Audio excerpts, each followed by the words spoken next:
നവംബറിൽ അമേരിക്കയിൽ പ്രസിഡന്റ് തെരഞ്ഞെടുപ്പ് നടത്തുകയാണ്. Yeah. റിപ്പബ്ലിക്കൻ പാർട്ടിയുടെ സ്ഥാനാർത്ഥിയായി ഡൊണാൾഡ് ട്രംപ് വരുന്നു. ട്രംപിന് നേരെ 2 തവണ വധശ്രമം ഉണ്ടായി.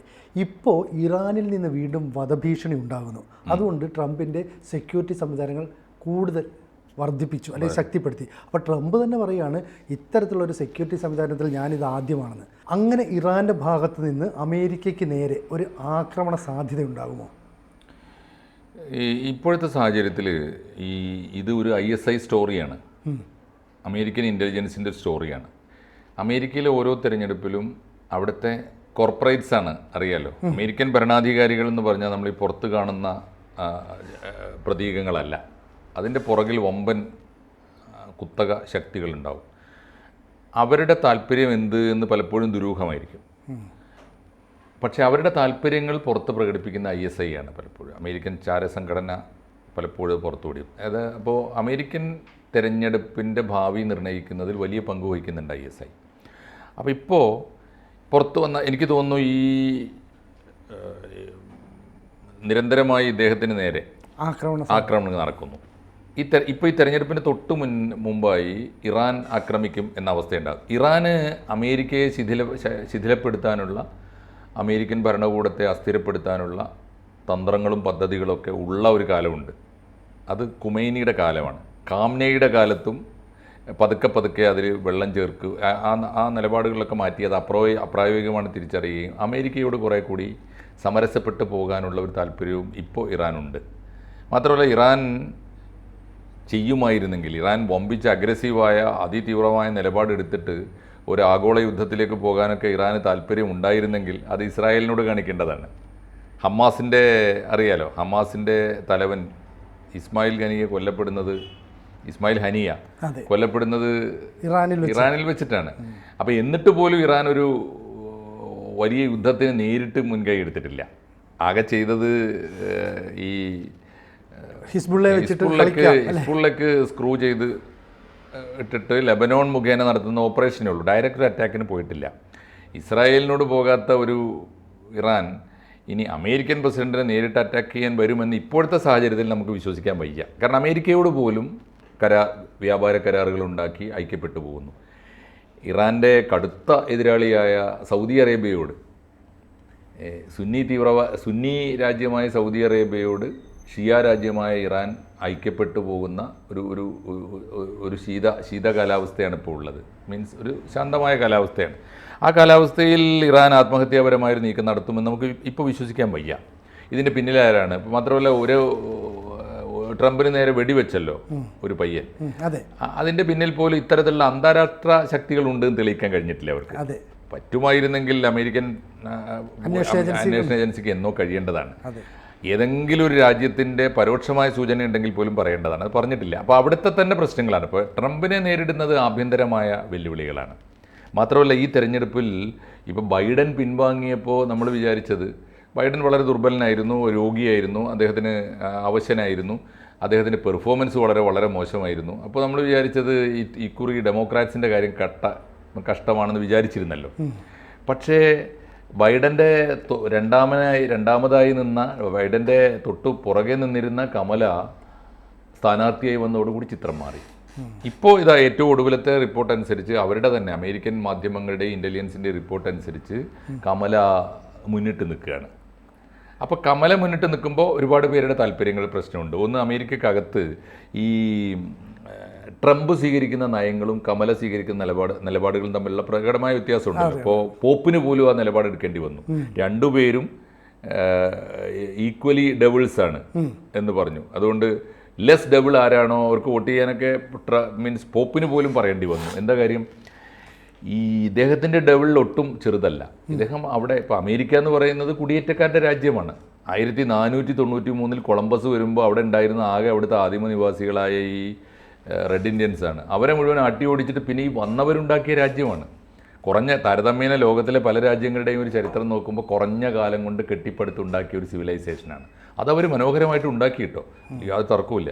വളരെ ശാസ്ത്രീയമായിട്ടുണ്ടാക്കി, വളരെ ജനാധിപത്യപരമായിട്ടുണ്ടാക്കി, സമാധാനപരമായിട്ടുണ്ടാക്കി, സുരക്ഷയിൽ അവർ വലിയ നേട്ടങ്ങൾ കൈവരിച്ചു. ആ അർത്ഥത്തിൽ പുരോഗതി കൈവരിച്ച ഒരു ആധുനിക രാജ്യം തന്നെ. അതിവേഗത്തിൽ ഇപ്പോൾ വികസിത രാജ്യം എന്ന പേരിൽ വളരെ പെട്ടെന്ന് അറിയപ്പെട്ടല്ലോ.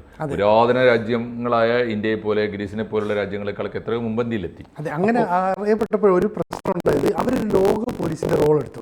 അപ്പോൾ ഇറാൻ അവരുടെ ആണവായുധ നിർമ്മാണ മേഖലയിലേക്ക് കടക്കുന്നു എന്ന വാർത്ത വന്നപ്പോൾ ഈ അമേരിക്ക നേരിട്ട് അവർക്ക് ഉപരോധം ഏർപ്പെടുത്തുന്നു. അപ്പോൾ സ്വാഭാവികമായിട്ടും ഇറാൻ ഈ ഉപരോധം മൂലം ഒരുപാട് കഷ്ടപ്പാട് വരുന്നു. അപ്പോൾ അവർക്ക് ഓയിലും ഗ്യാസും ഒക്കെ തന്നെ രഹസ്യമായി പാകിസ്ഥാൻ ഉൾപ്പെടെ കൊടുക്കേണ്ടി വരുന്ന ഒരു സാഹചര്യം ഉണ്ടായി. അല്ലെങ്കിൽ മറ്റ് സാധനങ്ങൾ കൊടുത്ത് കിട്ടിയാൽ ഓയിൽ കൊടുക്കാതെ. അപ്പോൾ ഇങ്ങനെ ഇറാനെ അടിച്ചമർത്തുന്ന രീതിയാണ് അമേരിക്ക സ്വീകരിക്കുന്നത്. ഇപ്പോൾ ഹിസ്ബുള്ളയ്ക്ക് പൂർണ്ണ പിന്തുണയുണ്ടെന്ന് ആയത്തുള്ള അലി ഖമേനി പരസ്യമായി പറയുകയാണ്. അപ്പോൾ മറ്റൊരു തലത്തിൽ ഇറാന് ഒരു പരസ്യമായ സപ്പോർട്ട് ഈ ലെബനന് അല്ലെങ്കിൽ ഹിസ്ബുള്ളയ്ക്ക് കൊടുക്കുന്നു. കാരണം എന്ന് പറയുന്നത് ഇസ്രയേലിനെ സഹായിക്കാനായിട്ട് അമേരിക്കയുടെ കരസേന പല ഭാഗങ്ങളിലേക്ക് ഡിപ്ലോയിറ്റ് ചെയ്യുന്നു എന്നുള്ളതിൻ്റെ സൂചനകൾ വരുന്നുണ്ട്. അപ്പോൾ ലെബനിലേക്ക് ഇവർ നീങ്ങുകയും ചെയ്യുന്നു. അപ്പോൾ ഇതെല്ലാം കൂടെ കൂട്ടി വായിക്കുമ്പോൾ ഒരു യുദ്ധത്തിനുള്ള സാഹചര്യം സൃഷ്ടിച്ച് അമേരിക്കൻ തെരഞ്ഞെടുപ്പ് കുളവാക്കുക എന്ന് നമുക്ക് വേണമെങ്കിൽ ഊഹിക്കാവുന്നതേ ഉള്ളൂ. പക്ഷേ സാഹചര്യ തെളിവുകൾ മറ്റു ചിലത് കൂടി സൂചിപ്പിക്കുന്നുണ്ട്. അമേരിക്ക തീർച്ചയായിട്ടും ദീർഘകാലമായിട്ട് നിലനിൽക്കുന്ന ആയുധ കരാറുകൾ ഇവരൊക്കെ നമ്മളുമായിട്ടുണ്ടല്ലോ, ഇസ്രായേലും ഇന്ത്യയുമായിട്ടുണ്ട്. ആ കരാറുകളിൽ നിന്ന് നമുക്ക് ഒരു യുദ്ധം വരുമ്പോൾ തീർച്ചയായിട്ടും പിൻവാങ്ങാൻ പറ്റില്ല. ആയുധം വാങ്ങുന്ന യുദ്ധത്തിന് വേണ്ടിയിട്ടാണ്. ആ രാജ്യം പ്രതിസന്ധിയിലാകുമ്പോൾ ഞങ്ങൾ ഇപ്പോൾ ഇല്ല എന്ന് പറയാൻ പറ്റില്ല. അത് ഇന്ത്യയും ചെയ്യില്ല, അമേരിക്കയും ചെയ്യില്ല, അത് കൊടുക്കുന്നുണ്ടാവും. അതേ സമയത്ത് ഇന്ത്യയേക്കാൾ പരസ്യമായി ശക്തമായി യുദ്ധം നിർത്തണം, സീസ് ഫയറിന് വേണ്ടി വലിയ ആവശ്യം ഉന്നയിക്കുന്ന അമേരിക്കയാണ്. എന്ന് പറഞ്ഞാൽ ഒരു ആഗോള യുദ്ധത്തിലേക്ക് പോകാനുള്ള ഒരു സാഹചര്യത്തിലല്ല കഴിഞ്ഞ കുറേ കാലമായിട്ട് അമേരിക്ക. പല കാരണങ്ങളുണ്ട്. ഒന്ന്, അമേരിക്കയുടേതായ മാനദണ്ഡം വെച്ച് അമേരിക്കയ്ക്ക് സാമ്പത്തിക പ്രതിസന്ധി ഉണ്ട്. രണ്ട്, ഈ ലോക പോലീസ്, ഇപ്പോൾ സിനുജി പറഞ്ഞ പോലെ ലോക പോലീസ് ചമഞ്ഞിട്ട് ലോക പോലീസ് ആവാനുള്ള വ്യഗ്രതയ്ക്കിടയിൽ ലോകത്ത് നഷ്ടപ്പെട്ട അമേരിക്കൻ പട്ടാളക്കാരുടെ ജീവൻ അവിടുത്തെ ഒരു പ്രധാനപ്പെട്ട കൺസേണാണ്. ആഭ്യന്തര സുരക്ഷ ഒരു പ്രധാനപ്പെട്ട പ്രശ്നമാണ്. മാത്രമല്ല അതിനിടയിൽ ആ ഒരു അസംതൃപ്തി മുതലെടുത്തിട്ടാണ് ട്രംപ് ഈ കുടിയേറ്റ വിരുദ്ധ നീക്കം തുടങ്ങിയത്. കുടിയേറ്റ വിരുദ്ധ നീക്കം അധാർമികമാണ് എന്നും മാത്രമല്ല അത് മനുഷ്യത്വ വിരുദ്ധമാണ് എന്നൊക്കെയുള്ള നിലപാട് പോപ്പ് തൊട്ട് അമേരിക്കയിൽ തന്നെ നല്ലൊരു വിഭാഗത്തിനുണ്ട്.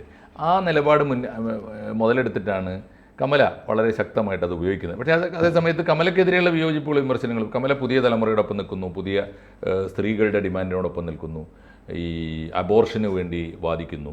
അപ്പോൾ ഇപ്പോൾ ഉള്ള അവസ്ഥ, ഇന്ന് ഞാനൊരു കണക്കെടുപ്പ് കണ്ടത് 48-47 ആണ്. അല്ലെ ചോക്കു, വോട്ടിൽ നിന്ന് വിട്ട് അബ്സ്റ്റെയിൻ ചെയ്യുന്നതും അല്ലെങ്കിൽ ഞങ്ങൾക്ക് അഭിപ്രായമില്ല, അഭിപ്രായ വോട്ടെടുപ്പിൻ്റെ കാര്യം പറഞ്ഞ്. അപ്പോൾ തെരഞ്ഞെടുപ്പ് അടുക്കും തോറും നെക്കാണ് പോരാട്ടം. ആ സമയത്ത് എങ്ങനെയെങ്കിലും ഇപ്പോൾ ഈ ട്രംപിനെ അനുകൂലിക്കുന്നവർക്ക് ഒരു പക്ഷേ ട്രംപിനെ അധികാരത്തിൽ കൊണ്ടുവരാൻ കോർപ്പറേറ്റ്സിനും താല്പര്യമുണ്ടാകും, ISIക്കും താല്പര്യമുണ്ടാകും. അപ്പോൾ ട്രംപിന് ഒരു മേൽക്കൈ കിട്ടാൻ, ട്രംപിന് ഇടക്കാലത്ത് മേൽക്കൈ കിട്ടിയത് എപ്പോഴാണെന്ന് അവർ അനുഭവത്തിൽ നിന്ന് കണ്ടു. ഒരു പയ്യൻ വെടിവെച്ചപ്പോൾ അദ്ദേഹം കാണിച്ചൊരു അപാരമായ ഷോ ഉണ്ടല്ലോ, അത് തീർച്ചയായിട്ടും അദ്ദേഹത്തിന് അന്നേരത്തെ ഒരു വിൽ പവറൊക്കെ അപാരമാണ്, അഭിനന്ദിക്കേണ്ടതാണ്. അപ്പോൾ അത് അദ്ദേഹത്തിന് വലിയ മേൽക്കൈ ഉണ്ടായി അന്ന്. പക്ഷേ പിന്നീട് നടന്ന ക്യാമ്പയിനിൽ അദ്ദേഹം പുറകോട്ട് പോയി. കമലാ ഹാരിസിൻ്റെ മുമ്പിൽ അദ്ദേഹം വല്ലാതെ നിഷ്പ്രഭനായിപ്പോയി.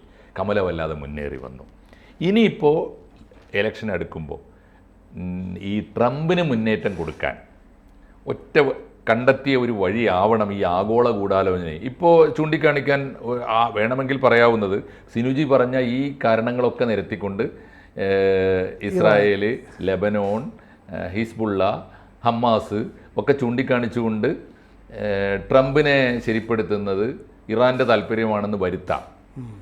പക്ഷേ ഞാൻ ഇപ്പോഴത്തെ സാഹചര്യത്തിൽ മറ്റൊരുപാട് കാര്യങ്ങൾ വെച്ച് നോക്കുമ്പോൾ ഇറാൻ അമ്മാതിരി ഒരു ആത്മഹത്യാപരമായ നീക്കത്തിന്, കാരണം ഇറാൻ്റേതായ പ്രശ്നങ്ങൾ ഒരുപാട് പരിഹരിക്കാനുണ്ട്. ഇറാൻ ഒരു പക്ഷേ ഹിസ്ബുള്ളയെ പോലും പരസ്യമായി പിന്തുണക്കാൻ അവർക്ക് പറ്റാത്ത അവസ്ഥയുണ്ട്. മാത്രമല്ല ഇറാന്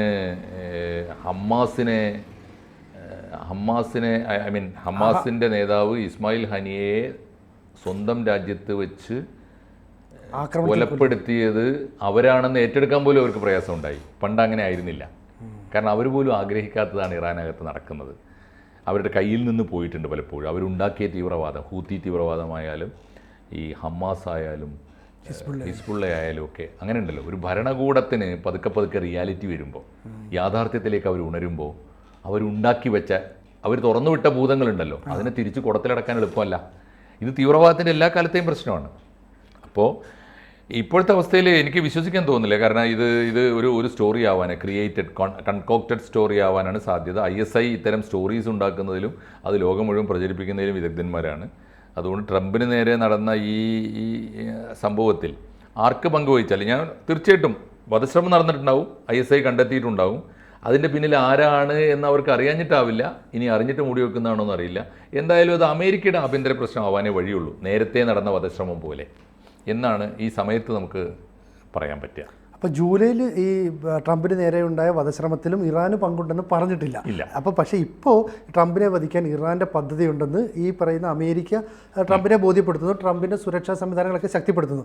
അത് എന്തെങ്കിലും തെരഞ്ഞെടുപ്പിൽ ഗുണകരമാകുമോ എന്നുള്ളത് നമുക്ക് കാത്തിരുന്ന് കാണാം. തീർച്ചയായിട്ടും. എൻ്റെ കാര്യം എന്താണെന്ന് വെച്ചാൽ, ഈ ആഭ്യന്തര ശത്രുവിനേക്കാളും പ്രധാനപ്പെട്ട ഒരു വൈദേശിക ശത്രു ഇപ്പോഴും അമേരിക്കൻ ഗവൺമെൻറ്റിനെ അസ്ഥിരപ്പെടുത്താൻ ശ്രമിക്കുന്നു എന്ന് വരുത്തേണ്ടത് കുടിയേറ്റ വിരുദ്ധ പ്രചാരണം വലിയ വിഷയമായി ഏറ്റെടുത്തിരിക്കുന്ന റിപ്പബ്ലിക്കൻസിന്, പ്രത്യേകിച്ച് ട്രംപിൻ്റെ നേതൃത്വത്തിൽ നടക്കുന്ന ക്യാമ്പയിന് ഉപകാരപ്പെടും.